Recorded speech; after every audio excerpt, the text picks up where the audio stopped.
Film makers ಅಂದರೆ ನನಗೆ ತುಂಬ ಇಷ್ಟ. ಆದರೆ ಅಷ್ಟೇ ಬೇಜಾರು ಕೂಡ.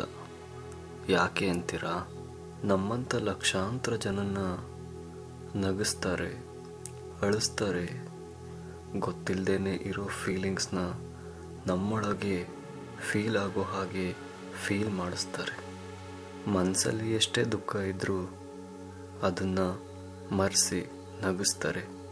ಎಷ್ಟೇ ಖುಷಿ ಇದ್ದರೂ ಕೂಡ ಅಳಿಸ್ಬಿಡ್ತಾರೆ. ಇದು ನಮ್ಮ ಫಿಲಮ್ ಮೇಕರ್ಸ್ಗಿರೋ ಶಕ್ತಿ. ಅವ್ರ ಲೈಫಲ್ಲಿ ಎಷ್ಟೇ ನೋವಿದ್ರೂ ನಮ್ಮನ್ನು ಎಂಟರ್ಟೈನ್ಮೆಂಟ್ ಮಾಡೋದನ್ನ ಮಾತ್ರ ನಿಲ್ಲಿಸೋದಿಲ್ಲ.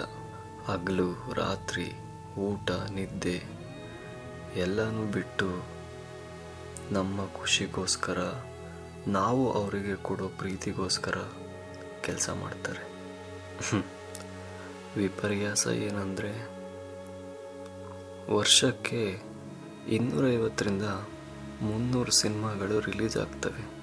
ಆದರೆ ಆ 300 ಸಿನಿಮಾಗಳಲ್ಲಿ 2ರಿಂದ 3 ಅಥವಾ 5 ಸಿನಿಮಾಗಳು ಮಾತ್ರ ಗೆಲ್ತವೆ.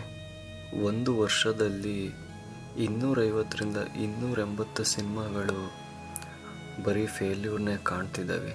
ಅಷ್ಟು ಸಿನಿಮಾಗಳಲ್ಲಿ ಕೆಲಸ ಮಾಡುತ್ತಿದ್ದ ಫಿಲ್ಮ್ ಮೇಕರ್ಸ್ ಏನಾದರೂ, ಅವ್ರ ಕತೆ ಏನು, ಜೀವನ ಹೇಗೆ, ಕಡಿಮೆ ಅಂದ್ರೂ ವರ್ಷಕ್ಕೆ 200ರಿಂದ 250 ಪ್ರೊಡ್ಯೂಸರ್ಗಳು ನಮ್ಮನ್ನು ರಂಜಿಸೋ ಬರದಲ್ಲಿ ಅವರೇ ಬರ ಕಳೆಯುವ ಪರಿಸ್ಥಿತಿ ಬಂದಿದೆ.